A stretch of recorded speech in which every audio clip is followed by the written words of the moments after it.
அந்த பெயர்களை பயன்படுத்துவதில்லை. பல்வேறு திருமண உறவுகள் ஏற்பட்டதனால இவைகளெல்லாம் ஒரு பொருட்டாக மதிக்கப்படுவதில்லை.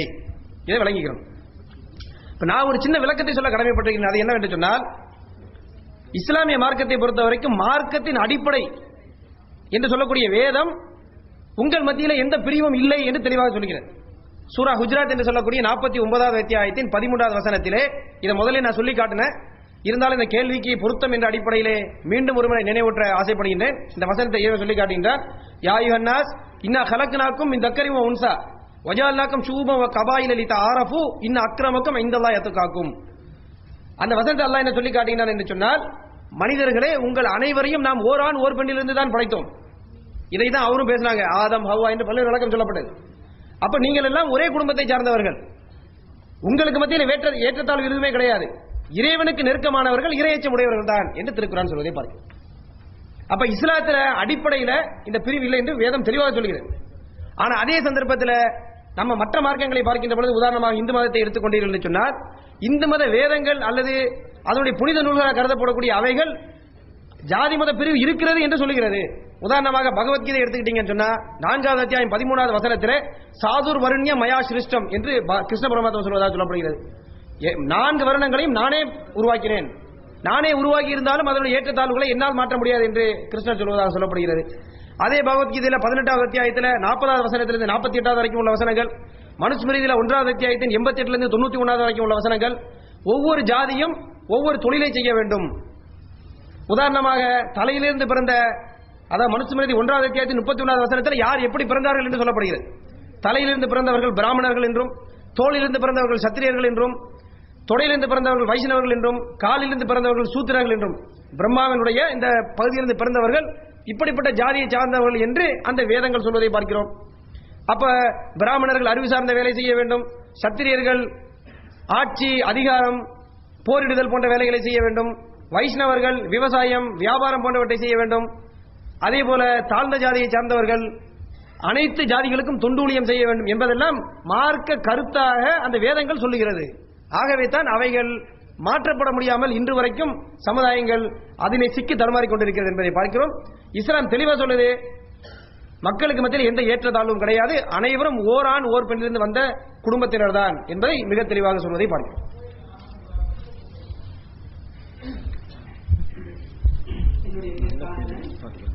சரி, ஓகே.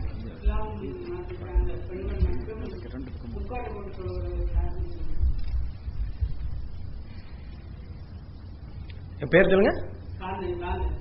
காந்தண்ணா. இஸ்லாமிய மதத்தை சேர்ந்த பெண்கள் மட்டும் ஏன் முக்காடு போட சொல்கிறார்கள்? ஓகே. சகோதரர் என்ன கேட்கிறாங்கன்னா, இஸ்லாமிய மதத்தை சார்ந்த பெண்கள் மட்டும் ஏன் முக்காடு போடுகிறார்கள்? எல்லாரும் போடுங்க, நம்ம யாரையும் போட வேணும்னு சொல்லலையே. நம்ம யாரையும் போடாதீங்கப்பா, நாங்க மட்டும் தான் போடுவோம் நாங்க சொல்லவே இல்லை. நாங்களும் போடுறோம், நீங்களும் எல்லாரும் போடுங்கன்னு தான் நம்ம சொல்லிக்கிட்டு இருக்கோம். கரெக்டுங்களா? ஆனா அது உங்க கேள்வி இல்ல. உங்க கேள்வி என்னவென்று சொன்னால், ஏன் போட வேண்டும் என்பதுதான் கேள்வி. அங்க இப்ப ஏன் போட வேண்டும் என்று சொன்னால், இதுவும் பழையபடி நம்ம முதல்ல சொன்ன பதில் தான். என்ன பதில்? இறைவன் ஆண்கள் எப்படி ஆடை அணிய வேண்டும், பெண்கள் எப்படி ஆடை அணிய வேண்டும், எந்த அடிப்படையிலே நடந்து கொள்ள வேண்டும் என்பதை அறிவுரையாக தெளிவாக திருக்குறானிலே தந்திருக்கின்றார்.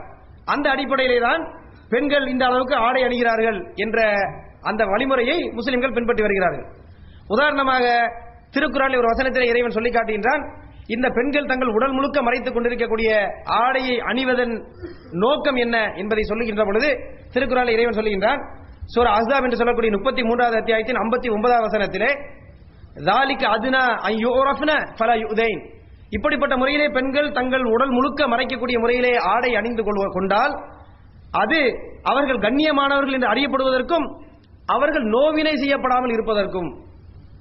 அப்ப பெண்கள் இப்போ ரோட்ல போக்கி கொண்டிருக்கிறார்கள் என்று சொன்னால், கண்ணியமான முறையிலே ஆடை அணிந்து ஒரு பெண் செல்கிறாள், அரைகுறை ஆடையோடு சில பெண்கள் சென்று கொண்டிருந்தால் யாரை பார்த்து மக்கள் கிண்டல் அடிப்பார்கள்? யாரை பார்த்து கிண்டல் அடிப்பாங்க? யாரை பார்த்து கிண்டல் அடிப்பாங்க? அரைகுறை ஆடையோடு போற பெண்ணை பார்த்தா கிண்டல் அடிப்பாங்க. பாலியல் சீண்டல்களுக்கும் பலாத்காரங்களுக்கும் யார் ஆகிறார்கள் சொன்னா இந்த அரைகுறை ஆடையோடு போகக்கூடிய பெண்கள் தான் ஆகிறார்கள் என்பதை நம்ம பார்க்கிறோம். அப்ப இஸ்லாம் சொல்லுது பெண்கள் பாதுகாப்பாக இருக்க வேண்டும், கண்ணியமாக இருக்க வேண்டும். காரணம் என்னன்னு சொன்னா, ஆம்பளைங்கள் தான் ப்ராப்ளம். ஆண்கள் எப்படிப்பட்டவர்கள் என்று சொன்னால், அவர்கள் சபலத்திற்கும் சலனத்திற்கும் உள்ளாகக்கூடிய மக்கள். அப்ப அவர்களை சலனப்படுத்தக்கூடிய முறையிலே ஆடை அணிந்து பெண்கள் தெரிந்தால் அப்ப ஆண்களும் தவறக்கூடிய வாய்ப்பு இருக்கிறது, பெண்களும் பாதுகாப்பை இழக்கக்கூடிய, கண்ணியத்தை இழக்கக்கூடிய வாய்ப்பு ஏற்படுகிறது. அப்ப சமுதாயம் பாதுகாப்பாக சுமூகமாக இருக்க வேண்டும் என்றால் இப்படிப்பட்ட முறையிலே ஆடைகளை அணிய வேண்டும். இன்றைக்கு பெண்ணுரிமை என்று சொல்லிக்கொண்டு பல்வேறு ஆண்கள் பெண்கள் அரைகுறையாக ஆடை அணிவதுதான் பெண்கள் உரிமை என்று ஆண்கள் பிரச்சாரம் செய்து கொண்டிருக்கிறார். நல்லா கவனிச்சுக்கீங்க, பாயிண்ட் புரியுது அவங்களுக்கு? பெண்கள் அரைகுறையாக ஆடை அணிவது பெண்களுக்கு உரிமை என்று யார் பிரச்சாரம் செய்கிறார்? ஆண்கள் பிரச்சாரம். ஏன் செய்யறாங்க? புரியுது அவங்களுக்கு? அப்ப ஆம்பளைகள் ஏன் பிரச்சாரம் செய்யறாங்கன்னு சொன்னா அவங்களுக்கு தெரியுது இப்படி பிரச்சாரம் பண்ணாதான் நமக்கு ஒர்க் அவுட் ஆகும். ஆமா, இதனாலதான் இறைவன் என்ன சொல்றான், ஆண்கள் நீங்க யாரும் ஐடியா சொல்ல வேண்டாம் எப்படி ட்ரெஸ் போடுறதுன்னு, பெண்கள்ட்ட நீங்க யாரும் ஐடியா சொல்ல வேண்டாம், நான் சொல்றேன் கேளுங்க அப்படின்னு சொல்லி இறைவன் சொல்றான். நீ இப்படி ட்ரெஸ் போடுப்பா, நீ இப்படி ட்ரெஸ் போடுப்பா. புரியுது உங்களுக்கு? அப்ப இறைவன் இதை சொல்வதற்கு தகுதியானவன் ஏன் என்று சொன்னால் அவன் எல்லா அறிவும் பொருந்தியவன். ஆண்களுடைய பலம் பலகீனம், பெண்களுடைய பலம் பலகீனம், பொதுவாக மனிதனுடைய பலகீனம் அனைத்தையும் அறிந்தவன் இறைவன். ஆகவே இறைவன் என்ன செய்யறான், எப்படிப்பட்ட முறையிலே இந்த உடைய அளவுகள் இருந்தால் சமுதாயத்திலே சுமூகமான முறையிலே வாழ முடியும் என்பதை தெரிந்த அவன் இப்படிப்பட்ட முறையிலே நீங்கள் பெண்கள் உடையணியுங்கள், இப்படிப்பட்ட முறையிலே ஆண்கள் உடையணியுங்கள் என்று இறைவன் கட்டளையிடுகிறான். அப்ப இந்த கட்டளையிடுவதற்கு உரிமையானவன் இறைவன். அந்த அடிப்படையிலே அவனுடைய கட்டளை பின்பற்றுவதுதான் நமக்கு பாதுகாப்பானது, சரியானது என்ற அடிப்படையிலே முஸ்லீம்கள் இந்த ஹிஜாப் என்ற ஆடை அணிகிறார். இது சம்பந்தமா நிறைய விளக்கம் இருக்குது, நேரம் இல்லை. குறிப்பாக வேறு குறிப்பான ஏதாவது ஒரு பகுதி கேள்வி கேட்கப்பட்டால் இன்னும் அதிகமான விளக்கத்தையும் நம்மால் தர முடியும். நிறைய ரைட்டிங்ல நிறைய கேள்வி வந்திருக்கேன். எனக்கு பேர் என்ன? பவளராஜுவா? ஓகே. ரொம்ப கட்டுக்கோப்பான மதம் இருக்கிற மார்க்கம்னா இஸ்லாம் சொல்லும். இப்ப இருக்கிறது இப்ப இஸ்லாமிக் யூத்ல பார்த்தா இந்த ரேடிகல் தாட்ஸ், வன்முறை சிந்தனை ரொம்ப ஜாஸ்தியா. இன்னைக்கு பாத்தீங்கன்னா இப்ப கிட்டத்தட்ட ஒரு டெமோக்ராசி 35 crores மேல இருக்கிற ஒரு இஸ்லாமிக் டெமோக்ராசி இன்னைக்கு டெரரிஸ்ட் நேஷன்ஸ் போடுற அளவுக்கு வந்துருச்சு. எந்த நாடு? 35 crores பாகிஸ்தான். ஓகே. அந்த ரேடிகல் தாட்ஸ் வந்து இருக்கல ஜாஸ்தி. நம்ம இல்லன்னு சொல்ல முடியாது. இஸ்லாம் மட்டும் சொல்றோம், இஸ்லாம் மட்டும்தான் அந்த ரேடிகல் தாட்ஸ் இருக்கு. இஸ்லாம் வந்து ஜாஸ்தியா இருக்கு, இதை நம்ம மறுக்க முடியாது. இது வந்து உண்மை. இது ஏன்? ஓகே. பவளராஜ் அவர்கள் ஒரு முக்கியமான ஒரு கேள்வி கேட்டுக்கிறாங்க. அவங்க என்ன சொல்றாங்கன்னு சொன்னா, இஸ்லாமிய மார்க்கத்தில் உள்ள இளைஞர்கள், முதியவர்கள், இளைஞர்கள் எல்லாமே, ஏன்னா பாகிஸ்தான் சொன்னா நிறைய முதியவர்கள் இருக்கிறாங்க இந்த இதுல, அவர் தலைமை தாங்கி நடத்துறது முதியவர்கள் தான் சொல்ல போனா.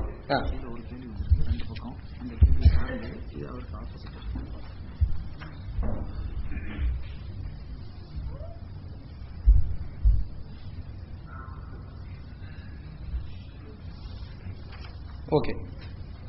அப்ப இதுல என்ன சொல்ல வருகிறான்னு சொன்னால், ஏன் முஸ்லீம்ல உள்ள மக்கள் மட்டும் இந்த மாதிரிப்பட்ட கொஞ்சம் வன்முறையான இந்த சிந்தனை அந்த டைரக்ஷன்ல போய்கிட்டு இருக்காங்க. ஆனா சகோதரர் சொன்னாரு மற்ற மதத்திலையும் அப்படி இல்லைன்னு சொல்ல முடியாது அப்படின்னு சொல்லிட்டீங்க, அதனால பரவாயில்ல. ஏன்னா நிறைய பேர் என்ன சொல்றாங்கன்னா மற்ற மதத்துல இல்ல முஸ்லீம் மட்டும் தான் செய்யறான்னு சொல்லக்கூடிய மக்கள் நிறைய இருக்கிறாங்க.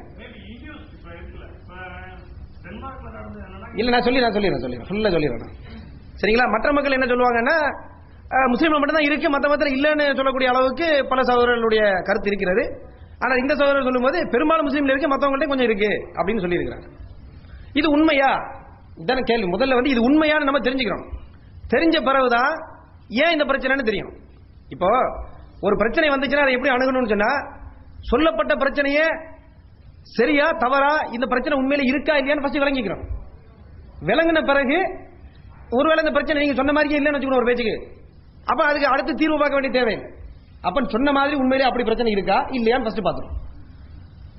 முஸ்லீம்கள் இப்ப இன்றைக்கு சொல்லக்கூடிய ஒரு பாப்புலரான ஒரு கருத்து உருவாக்கம் என்னவென்று சொன்னால், அதை குறிப்பா நீங்க சொல்லல, மக்கள் பொதுவாக சொல்கிறார்கள், எல்லா முஸ்லீம்களையும் நாங்கள் தீவிரவாதிகள் என்று சொல்லவில்லை, ஆனால் எல்லா தீவிரவாதிகளும் முஸ்லீம்களாகத்தான் இருக்கிறார்கள் என்று சொல்கிறோம் என்ற ஒரு கருத்து உருவாக்கம் இருப்பதை பார்க்கிறோம்.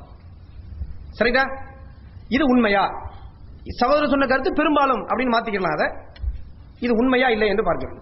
நான் வரிசையா சில உதாரணங்கள் சொல்றேன், இதுல இருந்து நம்மளே முடிவு பண்ணிடலாம் இது உண்மையான கருத்தா இல்லையா. இந்தியா அளவில் உதாரணம், இந்தியாவினுடைய தேச தந்தை என்று போற்றப்படக்கூடிய காந்தியடிகள், இவரை கொன்றது யார்? யாரு? நாதராம் கோட்சே. அவர் முஸ்லிமா? சரி, இல்ல, நீ கூட்டிட்டே வாங்க, லிஸ்ட் நிறைய இருக்கு, லிஸ்ட் கூட்ட இறக்க முடியாது. இன்னொரு ஒரு ஆள் கூட்டிகிட்டே வாங்க. அடுத்து இந்திரா காந்தி அம்மையாரை கொண்டது யார்? சிங்கு. அது முஸ்லீம் இல்ல. சரிதானே? சரி, அவர் மகனாகிய ராஜீவ் காந்தி கொண்டது யாரு? எல்டிடி, தமிழ் தீவிரவாத அமைப்பு. ஆனா யாரு கிடையாது? கொன்றவன் தீவிரவாதி. அமைப்பு எப்படி இருக்கட்டும், கொன்றவன் தீவிரவாதி, ஆனா முஸ்லீம் கிடையாது. இந்த ரெண்டு எல்லாரும் ஒத்துக்கலாமா இல்லையா? என்ன அது அமைப்பை பத்தி நம்ம பேச வரல. கொன்றவன் தீவிரவாதி கரெக்டா இல்ல, கொன்றவன் தீவிரவாதி இல்லைன்னு அது வேற பிரச்சனை. இப்ப ஊர்ல நிறைய டிஸ்கஷன் நடந்துகிட்டு இருக்கு. தண்டனை கொடுக்கணுமா வேணாமா, பல பிரச்சனை நடக்குது. கொன்றவன் தீவிரவாதி தான். தீவிரவாதத்தை செய்த எவனுமே தீவிரவாதி தான். அதை யாராவது சப்போர்ட் பண்ண போனாங்கன்னு சொன்னா அப்புறம் எல்லாரும் நாங்க செஞ்சு ரைட்னு சொல்லிட்டு போயிட்டே இருப்போம். அப்புறம் அதை பேச கொண்டு கிடையாது. தீவிரவாத செயலை செஞ்சவன் தீவிரவாதி. முஸ்லீமா முஸ்லீம் இல்லையா, நமக்கு அதை பத்தி கவலை கிடையாது.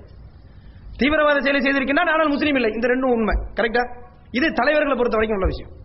இன்னைக்கு இந்திய நாட்டை பொறுத்த வரைக்கும் இந்திய இறையாண்மைக்கு மிகப்பெரிய அச்சுறுத்தல் என்று சொல்லக்கூடிய ஒரு தீவிரவாத ஒரு அமைப்பு இந்திய நாட்டில் இருக்குன்னு சொன்னா அந்த அமைப்பினுடைய பேர் என்னன்னு தெரியுமா யாருக்காவது? மாவோயிஸ்டுகள்.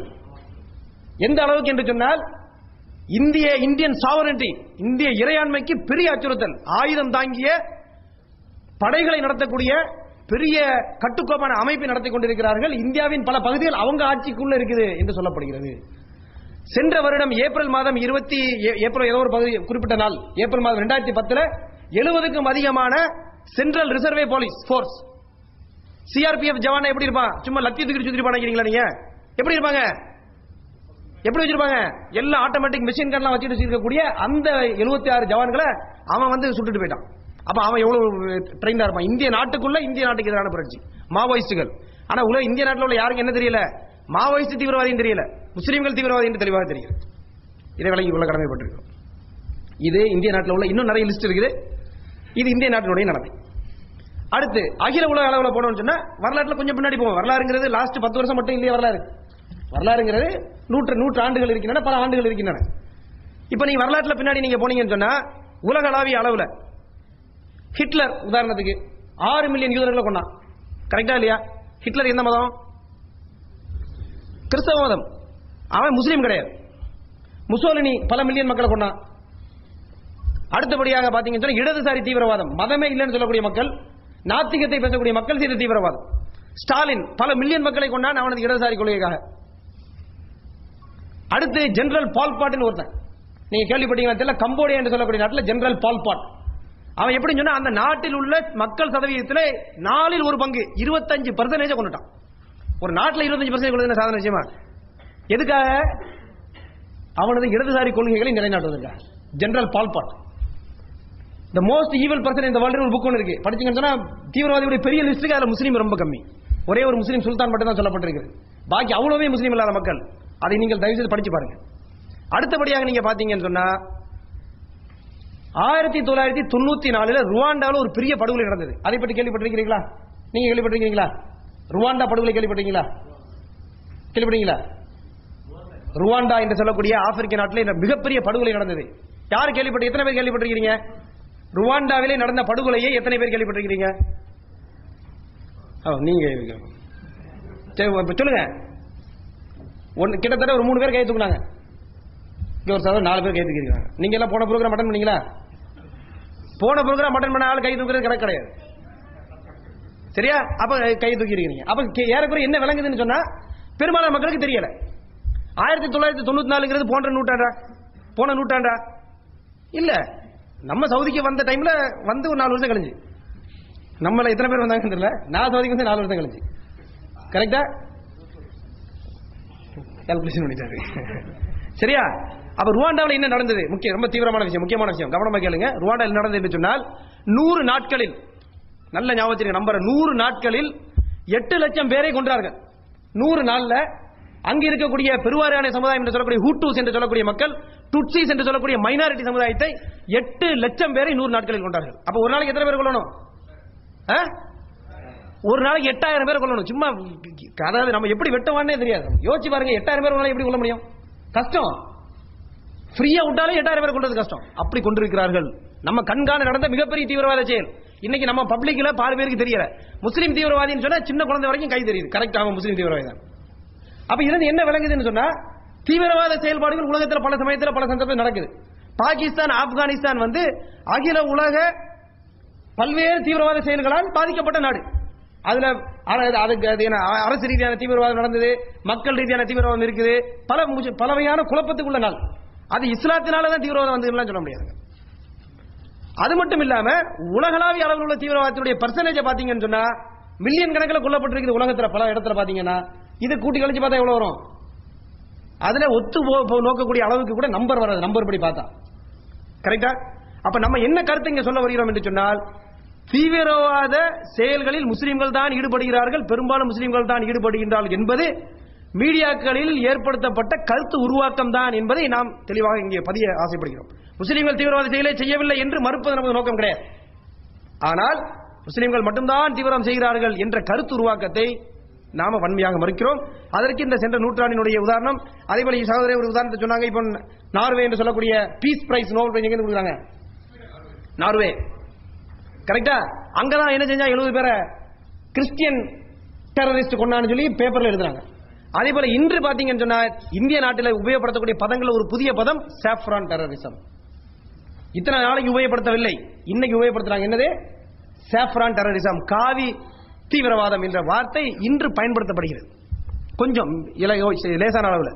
இப்ப உதாரணமா நீங்க பாத்தீங்கன்னா சுவாமி அசீமானந்த் என்று சொல்லக்கூடிய ஒருவரை அரெஸ்ட் பண்ணாங்க சிபிஐ. அரெஸ்ட் பண்ண பிறகு அவர் சொல்றாரு, மக்கா மஸ்ஜித், சம்ஜோத்வா எக்ஸ்பிரஸ், அதே போல மாலேகாவ், அஜ்மீர் ஷரீப், இந்த 4 நடந்த தீவிரவாத செயல் எங்க மக்கள் கோஆர்டினேட் பண்ணி செஞ்சது என்று அவர் சொல்கிறார். அப்ப இதுல இருந்து என்ன விளக்குதுன்னா, முஸ்லீம் தான் செஞ்சான்னு முஸ்லீம்கள் மீது பழி போடப்பட்ட பல விஷயம் கூட முஸ்லீம்கள் செய்யவில்லை என்று விளங்குகிறது. அப்ப முஸ்லீம்கள் இப்ப 100 பாவம் வெடிக்குதுன்னு சொன்னா அதுல 10 முஸ்லீம் செஞ்சா முஸ்லீம் செய்தான் என்று பேர் அது அவன் மீது குற்றம் சாட்டப்பட்டால் அந்த 10லையும் முஸ்லீம் அவ்வளவு செய்தானா என்றால் இன்னைக்கு பார்க்கக்கூடிய விஷயத்தை பார்க்கும்போது பல விஷயங்கள் அவர்கள் செய்யாத அவர்கள் மீது குற்றச்சாட்டாக சொல்லப்படுவதை பார்க்கிறோம். அப்ப இது தீவிரவாதத்தை பொறுத்த விஷயம். அதே போல அரசியல் ரீதியான முறையில் உதாரணமாக நீங்க பலஸ்தீன் பிரச்சனை எடுத்துக்கிட்டு ஒரு பேச்சு, இந்த பலஸ்தீன் பிரச்சனை எடுத்துக்கிட்டீங்கன்னு சொன்னா அங்க இருக்கக்கூடிய பலஸ்தீன்கள் அனைவரையும் மேலை நாட்டுக்காரர்களும் மற்றவர்களும் தீவிரவாதிகள் மட்டும்தான் சொல்றாங்க. ஆனால் அந்த பலஸ்தீனத்தை ஆக்கிரமித்துக் கொண்டிருக்கக்கூடிய இஸ்ரேல் அந்த மக்களால் முழுக்க முழுக்க ஆதரவு தெரிவிக்கப்பட்ட ஒரு அமைப்பாக இருக்கிறது. ஐக்கிய நாட்டு சபையிலே பலஸ்தீன் வந்து எங்களுக்கு உரிமை தாளுங்கள் என்று கேட்கின்ற பொழுது அந்த உலகத்தில் உள்ள அவ்வளவு மக்கள் சேர்ந்து என்ன செய்றாங்க? பலஸ்தீன் உரிமை கொடுக்க வேண்டும் என்று சொல்கிறார்கள். ஒரு குறிப்பிட்ட நாடு மட்டும் சொல்லுது நான் தரமாட்டேன். அப்ப இது என்ன ஒரு இன்றைய நவீன உலகத்தில் இது என்ன ஜனநாயகம்? ஜனநாயகத்துக்காக நாங்கள் தியாகம் பண்றோம் சொல்லக்கூடிய மக்கள் ஜனநாயகத்தை குழி தோண்டி புதைப்பதை பார்க்கிறோம். அப்ப தங்களுக்கு கன்வீனியன்ஸ் என்றால் ஜனநாயகம், தங்களுக்கு வசதி இல்லை என்று சொன்னால் ஜனநாயகம் இல்லை என்று ஆகிறது. அப்ப எங்க ஒரு குறிப்பிட்ட சமுதாயத்தில் அநீதி இழைக்கப்படுமோ, அல்லது இப்ப உதாரணமா பாகிஸ்தான் எடுத்துக்கிட்டோம்னு சொன்னா ட்ரோன் அட்டாக் என்று சொல்கிறார்கள். திடீர்னு ஏதோ பிளைன் போது எங்கெங்கயோ பாம்பு போடுது, எவனோ சாவறான். அப்ப செத்த ஃபேமிலி உள்ள மத்தவன் என்ன செய்வான்? அவன் எவனையாவது போட்டு நினைப்பான், நினைக்க மாட்டான்னு சொல்லுங்க பாப்போம். அப்படி நிறைய பேர் கொண்டு வச்சா பெரிய லிஸ்ட் வந்துடும். அப்ப இன்னும் 10 பாம்பு போட்டானா இன்னும் 10 பேர் கூட வருவான். அதான் பிரச்சனை. அப்ப இப்படிப்பட்ட முறையில் குழப்பத்தை ஏற்படுத்தினா அந்த மக்கள் என்ன செய்வாங்க? வடிகால் தெரியாத மக்கள் தவறான வழியில போவாங்க. எல்லாரும் நம்மளை மாதிரி விவரமா ஆர்கனைஸ் பண்ணி ரோட்ல இறங்கி பிரச்சாரம் பண்ணி யோசிப்பானா? யோசிக்க மாட்டான். கொஞ்சம் விவரம் இல்லாத மக்கள், டென்ஷன் ஆகக்கூடிய மக்கள் இன்னும் கொஞ்சம் வேகமாக வேலை செய்யக்கூடியதை பார்க்கும். அப்ப இதுதான் இதனுடைய காரணங்கள் இல்லாமல் இஸ்லாம் இதுக்கு வழிகோலுகிறதா? அடுத்த கேள்வி.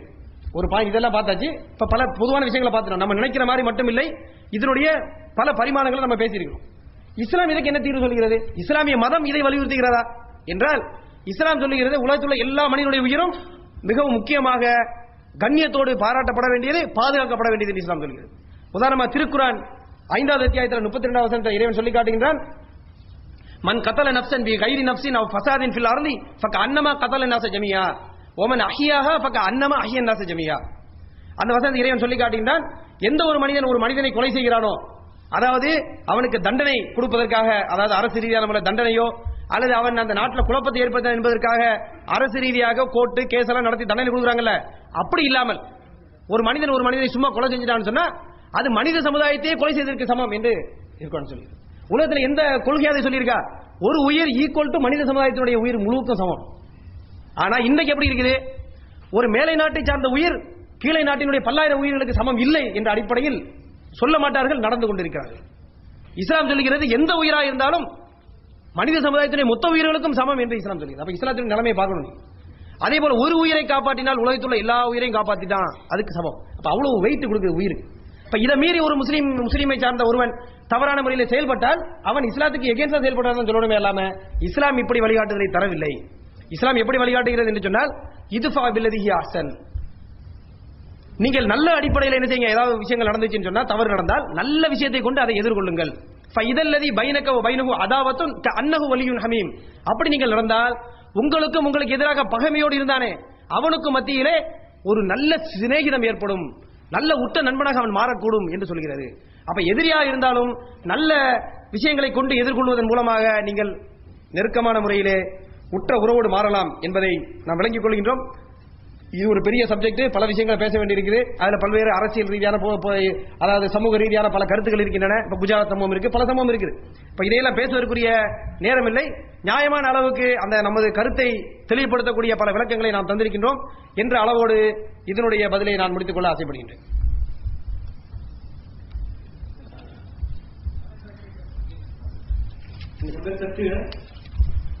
இஸ்லாம் தொடங்கி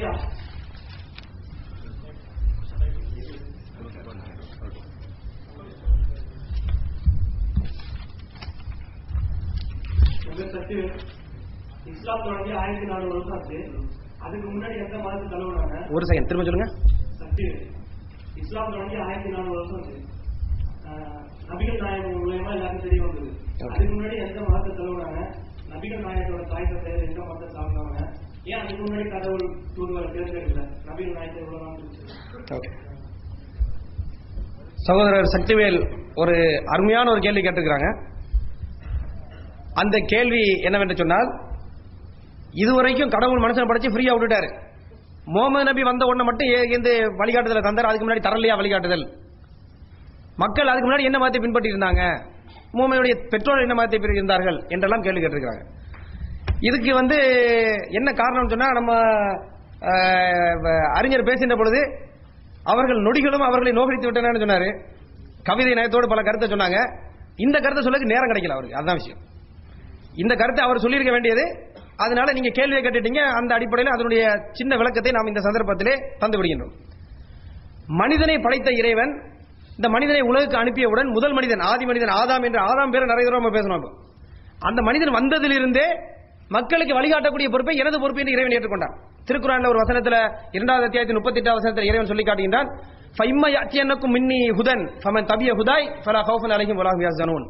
என்னிடமிருந்து உங்களுக்கு நேர்வழி வரும். யாருக்கு? மக்களுக்கு.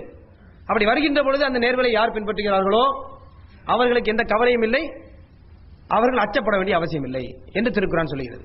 அப்ப இறைவன் எப்படி நேர்வழி காட்டி வந்தான் என்றால், உலகத்தில் உள்ள எல்லா சமுதாயத்திற்கும் அந்தந்த சமுதாயங்களில் இருந்து ஒரு மனித புனிதரை தேர்ந்தெடுத்து அவருக்கு தன்புறத்திலிருந்து வேத வெளிப்பாடுகளை அருளி அதன் மூலம் அந்த மக்களை அவன் நேர்வழி காட்டி வந்தான்.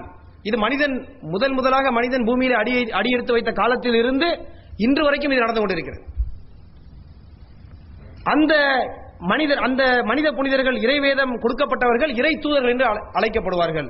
இந்த இறை தூதர்கள் வரிசையில் நம்ம ஒரு லிஸ்ட் போடுவதாக இருந்தால், நோவா என்று சொல்லக்கூடிய நூஹ் அலைஹிஸ்ஸலாம், அதே போல ஏப்ரஹாம் என்று சொல்லக்கூடிய இப்ராஹிம் அலைஹிஸ்ஸலாம், மோசே என்று சொல்லக்கூடிய மூசா அலைஹிஸ்ஸலாம், தாவீது என்று சொல்லப்படக்கூடிய தாவூத் அலைஹிஸ்ஸலாம், சோலமன் என்று சொல்லப்படக்கூடிய சுலைமான் அலைஹிஸ்ஸலாம், அதே போல இயேசு கிறிஸ்து என்று கிறிஸ்தவர்கள் இறைவனுடைய மகனாக கருதக்கூடிய அவரும், ஈசா அலைஹிஸ்ஸலாம் என்ற அடிப்படையில் அதற்கு பிறகு இறுதியாக வந்த முகமது நபி அவர்கள், இவர்கள் அனைவரையும் இறைவனுடைய தூதர்கள் என்று முஸ்லிம்கள் நம்புகிறார். இது மட்டும் இல்லாமல் உலகத்திலே இறை தூதர்கள் அனுப்பப்படாத சமுதாயமே இல்லை என்று திருக்குரான் சொல்கிறது. அப்படி என்றால் முகமது நபி வருகைக்கு முன்னால் இந்திய நாட்டிலும் பல இறை தூதர்கள் வந்திருக்க கூடும். தமிழ் மொழி பேசக்கூடிய இறை தூதர் கூட வந்திருக்கக்கூடிய சாத்தியம் உண்டு என்பதை இஸ்லாம் மறுக்கவில்லை. ஆனால் இவர்தான் இறை தூதர் என்று நம்ம சொல்ல முடியும். ஆனால் அப்படிப்பட்ட சாத்தியத்தை இஸ்லாமிய வேத நூல்கள் மறுக்கவில்லை. திருக்குறான் வசனத்தில் இறைவன் சொல்லி காட்டுகின்றான். சூரா இப்ராஹிம் என்று சொல்லக்கூடிய 14வது அத்தியாயத்தின் 4வது வசனத்திலே, ஒமா அர்சல்னா மிர் ரசூலின் இல்லா பி லிசானி கௌமிஹி லியுபய்யின லஹும். ஒவ்வொரு சமுதாயத்திற்கும் இறை தூதர்கள் அனுப்பப்படுகின்ற பொழுது அந்தந்த சமுதாயத்தின் மொழியிலேயே அவர்கள் வேதங்களை கொண்டு வந்தார்கள். அப்ப எல்லா இறை தூதரும் அரபி மொழியில வேதத்தை கொண்டு வரல, ஒவ்வொரு சமுதாயத்திலும் ஒவ்வொரு மொழியில வந்தாங்க. அப்படிப்பட்ட அந்த இறை தூதர் வரிசையில் இறுதியாக வந்த இறை தூதர் தான் இந்த முகமது நபி. அப்ப இதுக்கு முன்னாடி உள்ள மக்கள் அந்தந்த நபிமாருடைய வழிகாட்டுதலை பின்பற்றி இருந்தால் அவர்கள் வெற்றி பெறுவார்கள். முகமது நபி வந்த பிறகு உலகத்தில் உள்ள அனைத்து மக்களுக்கும் இவர் பொதுவான வழிகாட்டியாக இறைவனால் அனுப்பப்பட்டிருக்கின்றார். திருக்குறானில் ஒரு வசனத்தில் இறைவன் சொல்லி காட்டுகின்றான், ஓமா அர்சல்னாக இல்ல காஃபத்தல் இன்னாசி பஷீரவோ நதீரா. உலகத்தில் உள்ள எல்லா மக்களுக்கும் பொதுவாக அச்சமூட்டி எச்சரிக்கை செய்பவராகவும் அவர்களுக்கு நன்மாராயம் கூறக்கூடிய வழிகாட்டியாகவும் நீங்கள் இருக்கிறீர்கள் என்று முகமது நபி இறைவன் சொல்வதை பார்க்கிறோம். அப்ப முகமது நபி வந்த பிறகு உலகத்தில் அனைத்து மக்களுக்கும் பொதுவான வழிகாட்டியாக இந்த முகமது நபி அவர்கள் இருக்கிறார்கள். இவர்கள் கொண்டு அந்த வழிகாட்டுதலை பின்பற்ற வேண்டும் என்று சொல்கிறார். அப்ப இறைவன் என்ன செய்யல? அடிப்படையில் யாரையும் கைவிட்டல, எல்லா மக்களுக்கும் இறைவன் வழிகாட்டி இருக்கின்றான். அந்தந்த சமுதாய மக்களுக்கு அந்தந்த வழிகாட்டிகளை அவர்கள் பின்பற்றி இருக்க வேண்டும். இப்ப இயேசு கிறிஸ்துவினுடைய காலத்தில் இயேசு கிறிஸ்துவை பின்பற்றி இருந்தால் அவர்கள் முஸ்லீம்கள். ஏபிரகாம் காலத்தில் ஏபிரகாமை பின்பற்றி இருந்தால் அவர்கள் முஸ்லீம்கள். ஏபிரகாமையும் அவரை பின்பற்றிய மக்களையும் ஒவ்வொரு நபிமார்களையும் அவர்கள் பின்பற்றிய மக்களை எல்லாம் இஸ்லாம் முஸ்லீம்கள் என்றுதான் அழைக்கிறது. அப்ப இயேசுவை பின்பற்றி இருந்தால் அவருடைய காலத்தில் அவர்கள் முஸ்லீம்கள் என்று அழைக்கப்படுவார்கள். இன்றைக்கு அனைவரும் முகமது நபியை பின்பற்ற வேண்டும். இதுதான் இறுதி வேதம். மற்ற வேதங்கள் எதுவும் பாதுகாப்பாக இல்லை. இப்ப இந்த வேதம் வந்த பிறகு இறுதி நாள் வரைக்கும் இவர் இறைத்தூதர் அனுப்பப்பட்ட காரணத்தினால் யார் பின்பற்றுகிறார்களோ அவர்கள் தான் நேரான வழியை பின்பற்றியவர்கள் என்று திருக்குரானும் நபி மொழிகளும் தெளிவுபடுத்துகின்றது.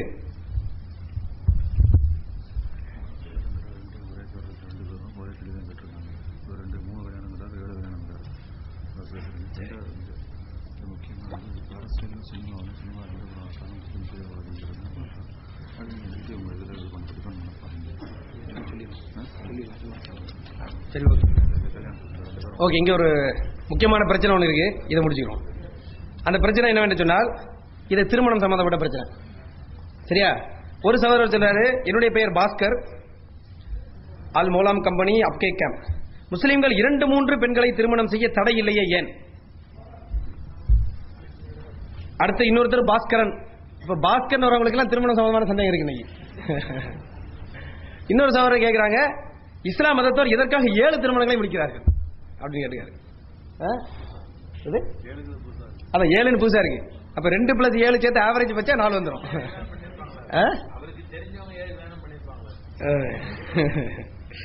சரியா? அப்ப மொத்தத்தில் கேள்வி என்னவென்று சொன்னால் 7 என்பது இஸ்லாத்தினுடைய நிலைப்பாடு இல்ல, 4ங்கிறது எல்லாருக்கும் ஃபேமஸா தெரியுமே. 4 முஸ்லீம்கள் 4 கல்யாணம் பண்றாங்கிறது எல்லாருக்கும் தெரிஞ்ச மேட்டராச்சு. அதாவது முஸ்லீம்களை பொறுத்த வரைக்கும் ஏன் 1க்கு மேல் திருமணம் செய்ய அனுமதி இருக்கிறது, ஏன் 4 பெண்கள் வரைக்கும் திருமணம் செய்ய அனுமதி இருக்கிறது, இதுதான் கேள்வி. அது இல்லாம 2-3ங்கிறது பரவாயில்ல, 4க்குள்ள சொல்லி இருக்கிறாரு. 7ங்கிறது தவறு. முஸ்லீம்கள் 4 தான் மேக்சிமம் திருமணம் செய்ய வேண்டும் அட் ஏ டைம். தெளிவுபடுத்த அப்படின்னா என்ன அர்த்தம்னா, விவாகரத்து பண்ணா இன்னொருத்தர திருமணம் செய்யலாம். மொத்தத்தில் 7 வேண்டா இருக்கலாம், அது 7ஐயும் சேர்த்துக்கிறக்கா. சரியா? இதுவும் சேம் சப்ஜெக்ட் தான். ஏன் இஸ்லாம் அனுமதிக்கிறது என்று சொன்னால், முதல்ல இந்த அனுமதி யாரால் தரப்படுகிறது? இறைவன் தருகின்றான். ஆண்கள் 4 பெண்களை வரைக்கும் நீங்கள் திருமணம் செய்து உங்களுக்கு அனுமதி இருக்கு என்று இறைவன் தருகின்றான். இதுக்கு முன்னாடி கேள்வி கேட்ட அந்த சகோதரர்கள்ட்ட நான் கேட்க ஆசைப்படுறேன், பட் வாய்ப்பு இல்லை. நீங்கள் உங்க கருத்து என்ன? 1க்கு 1 தான் திருமணம் செய்யணும்னு நினைக்கிறீங்களா, இல்ல 2 ஓகேன்னு சொல்றீங்களா? இது மாதிரி இருந்தா எங்களுக்கும் பரவாயில்லன்னு சொல்ல வரீங்களான்னு கேட்கிறேன். அதாவது இதே உங்களுக்கு மட்டும் 4 இருக்கப்ப எங்களுக்கு 4 கொடுத்தா பரவாயில்லன்னு சொல்றீங்களா, எங்களை மாதிரி நீங்களும் 1 செய்யன்னு சொல்றீங்களா? சரி சொல்லு, நீங்க சொல்லுங்க. அதான் 1க்கு மேல் வேண்டாம்ங்கிற கருத்துல கேள்வி கேட்கப்பட்டிருக்கிறது. ஏன் 1க்கு மேல் வேண்டாம் இப்படி நான் ஒரு இடத்துல கேட்டேன். இப்ப கேட்க டைம் இல்லைங்கிறதுனால அந்த கேட்ட பதில வச்சு நம்ம பேசிடுவோம். அதற்கு பதில் என்ன சொல்கிறார்கள் என்று சொன்னால், ஆண்களும் பெண்களும் சமம். அப்படி இருக்கின்ற பொழுது எப்படி ஆண்கள் மட்டும் அதிக பெண்களை திருமணம் செய்யலாம்? அப்படி செய்தால் பெண்ணுரிமை பாதிக்கப்படுகிறது இப்படிங்கிற கருத்து மக்களுடைய உள் மனதிலே இருக்கிறது. கரெக்டா இல்லையா? இந்த கருத்து மக்களுடைய மனதிலே இருக்கிறது. ஆண் 1க்கு மேல பெண்ணை திருமணம் செஞ்சு என்ன நடக்குது? பெண்கள் உரிமை பாதிக்கப்படுது. அப்ப ஆணும் பெண்ணும் சமம்னு சொல்லிக்கிட்டு இருக்கோம். அப்ப எப்படி 1க்கு மேல திருமணம் செய்வது ஒரு சரியான வழிமுறையா இருக்கும் என்ற கருத்து உந்துதலினால் பெரும்பாலும் இந்த கேள்வி கேட்கப்படுகிறது. பல நாடுகளில் இது சட்டமாக இருக்கிறது. உதாரணமா இந்திய நாட்டில் நாங்க தான் 4 பண்ண முடியும், முஸ்லீம் அல்லாத யாரும் 4 பண்ண முயற்சி பண்ணிடாதீங்க, கோர்ட்ல போய் போலீஸ் பிடிச்சி உள்ள வச்சுக்குவாங்க. ரூல்ஸ் அப்படிதான்.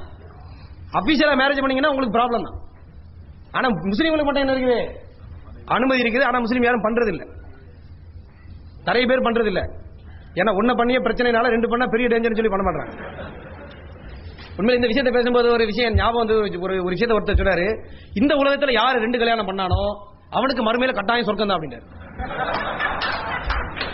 நான் ஒன்னு கேட்டேன், ஏன்பா அப்படின்னு. ஏன்னு கேட்டா இந்த